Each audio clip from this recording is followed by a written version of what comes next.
You know what that is? Some trash, right? Not today, it ain't. Pow! Logo. Alright, so today I'm going to take this trash and turn it into something actually useful and nice. A dice tower. Let's check it out. First of all, I'm going to cut off one of the flaps here. That's all I'm really going to use. For right now, I just need it off. Get rid of that because I only need this. Okay, so I've gone ahead and cut my cardboard into strips. Here's the dimensions on screen right now.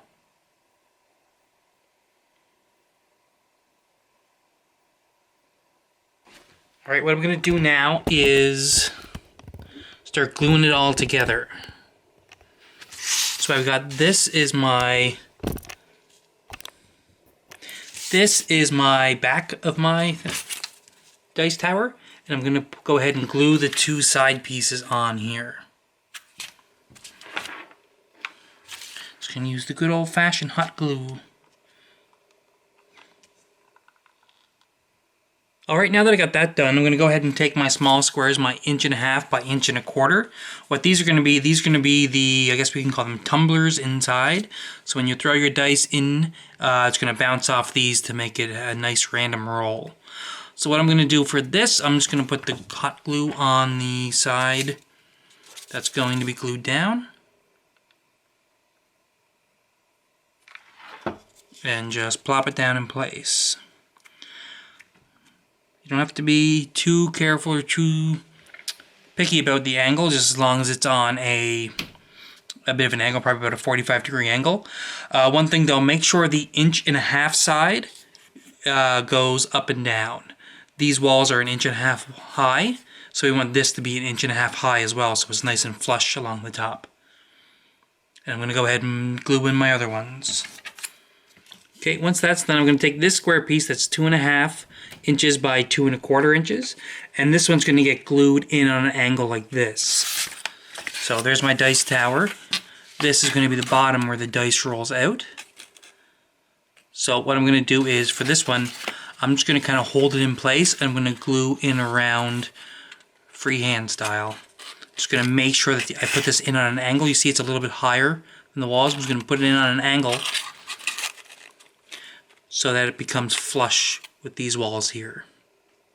Alright, there we go. So for this bottom piece, I just glued it on the bottom. I didn't bother gluing it on the top at all. I want to keep the top a little cleaner. Okay, next thing, I made this little base for it to sit on to kind of keep it from toppling over. So I'm just going to go ahead and glue that down onto the base.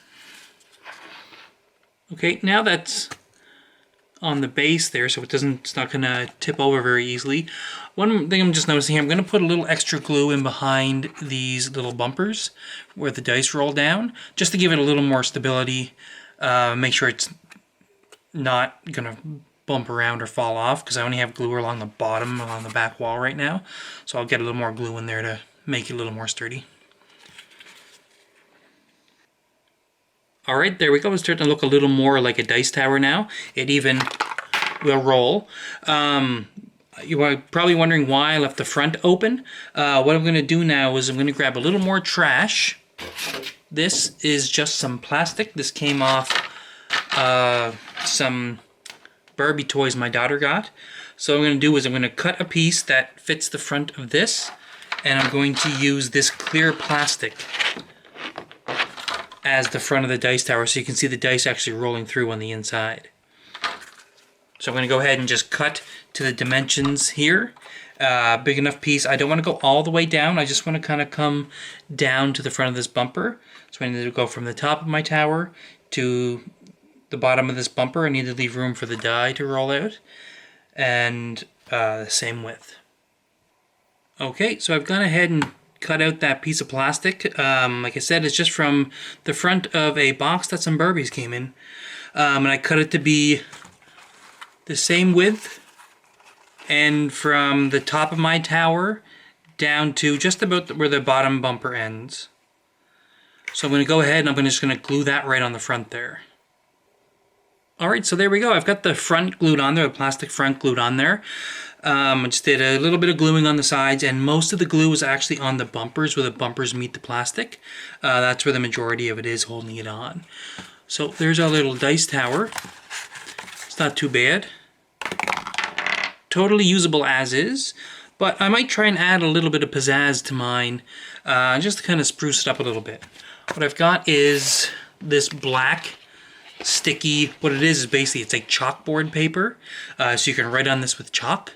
So I'm going to go ahead and I'm going to line the outside of my dice tower with this black chalk paper, or black chalk sticker. And I'm just going to overlap the front a little tiny bit to try to hide the seam along the edge.